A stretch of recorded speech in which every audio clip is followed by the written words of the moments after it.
We had nothing whatever to do but to take things easy until the last day of the year. Early on the morning of the 30th, Her Majesty went to worship before the Buddhas and ancestral tablets. After this ceremony was finished, the guests began to arrive until by midday, all the guests, numbering about 50, were present. The principal guests were the Imperial Princess, Empress Dowager's adopted daughter, Princess Chen, wife of Emperor Kwanzhi's brother, Princess Shen and Tao, wives of the Emperor's younger brothers, Princess Han, wife of the nephew of the Imperial Princess, and Prince Ching's family. All these ladies were frequent visitors to the court. Next day, many other princesses, not of the imperial family, but whose titles were honorary titles bestowed by previous rulers, came. Next, the daughters of the high Manchu officials and many other people whom I had never seen before. By midday, all the guests had arrived, and, after being presented to Her Majesty, were taken to their different apartments and told to rest a while. At 2 o'clock in the afternoon, everybody assembled in the audience hall, lined up according to their different ranks, and, led by the young empress, kowtowed to Her Majesty. This was the ceremony to say already referred to, and was simply a last goodbye to Her Majesty before the new year set in. When it was all over, Her Majesty gave each of us a small purse made of red satin embroidered with gold, containing a sum of money. This is to enable each one to commence the new year with a kind of reserve fund for a rainy day, when they would have this money to fall back upon.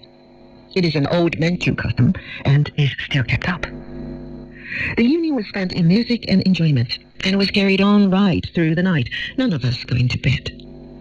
At Her Majesty's suggestion, we commenced gambling with police, Her Majesty providing each of us with money, sometimes as much as $200.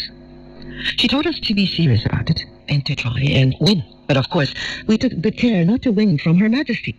When Her Majesty began to tire, she stopped the game and said, "Now, all this money I have won, I'm going to throw on the floor, and you girls can scramble for it." We knew that she wanted to see some fun, so we fought for it as hard as we could. At midnight, the eunuchs brought into the room a large brass brazier containing live charcoal. Her Majesty pulled a leaf from a large evergreen tree, which had been placed there for the purpose, and threw it into the fire.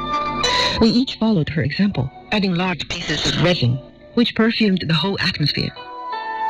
This ceremony was supposed to bring good luck during the coming year. The next item was making cakes or pies for New Year's Day. On the first of the new year, nobody is allowed to eat rice, these cakes taking its place. They were made of flour paste with minced meat inside.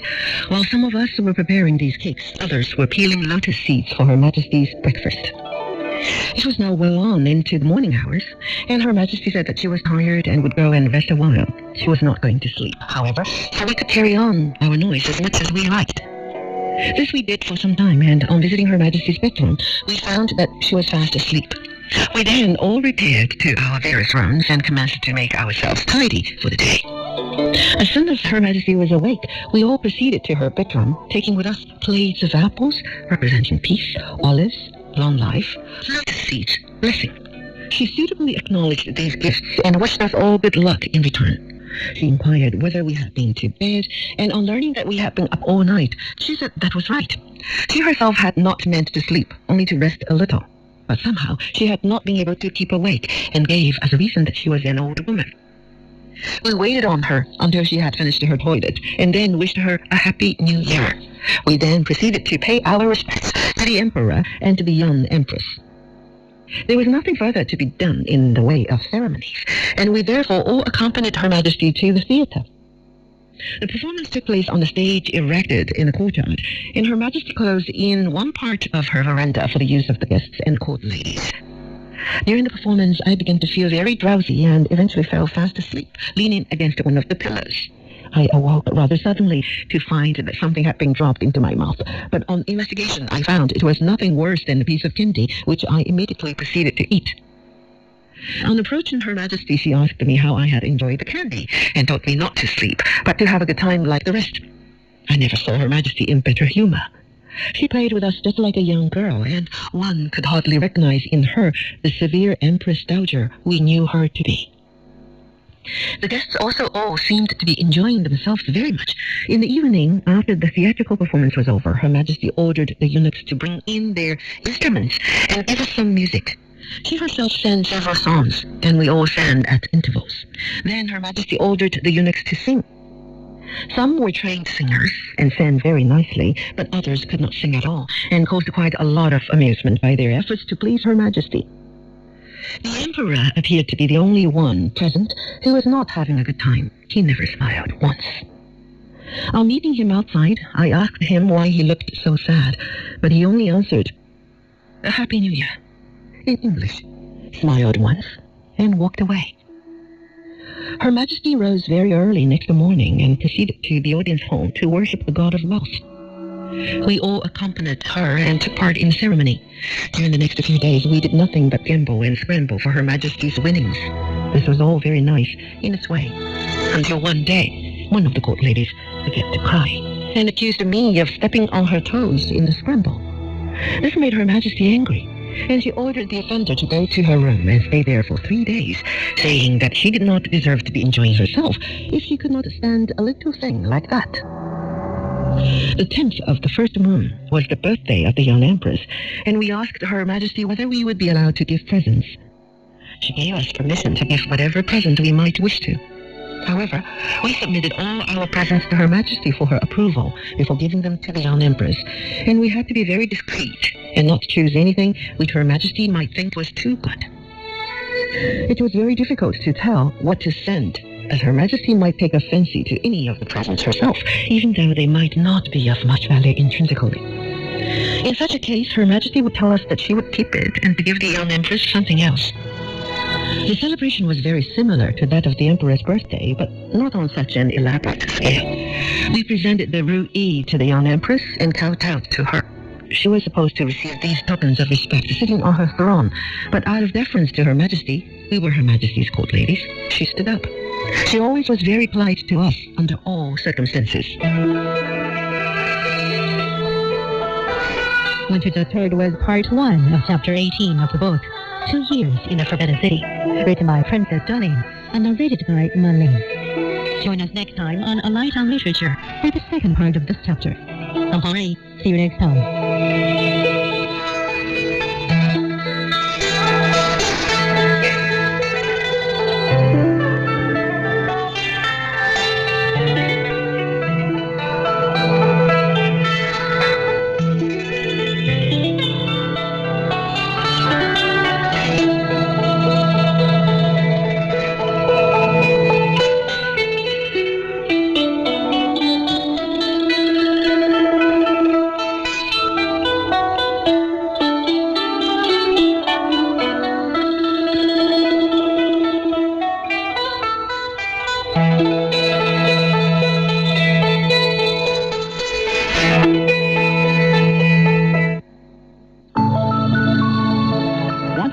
World affairs in a more laid-back and accessible manner. Join advisors, experts, and analysts in the casual setting of the chat lounge to hear their personal experiences and opinions on major events and hot issues. Subscribe to Chat Lounge for free on Apple Podcasts, Spotify, or wherever you get your favorite podcasts.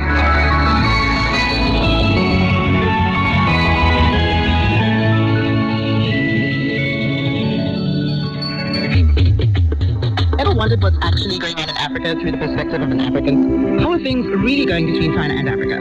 What's the narrative of this relationship? Well, get a perspective with China-Africa Talk. Hear from African diplomats, entrepreneurs, academics, Chinese natives, and more. Get on our wavelength every week to find out what's real with China-Africa. Find us on Apple Podcasts, Spotify, Google Podcasts, and more. See you there. From north to south, east to west, people in China are chasing their dreams and leaving their mark. Want to know how they beat the odds and make a difference? Footprints brings you the true life stories of their journeys. Experience the musical classics of the East. Mingle with the masters of Chinese music. Music talks. Witness the sound of antiquity and modernity. From north to south, east to west, people in China are chasing their dreams and leaving their mark. Want to know how they beat the odds and make a difference? Footprints. We have nothing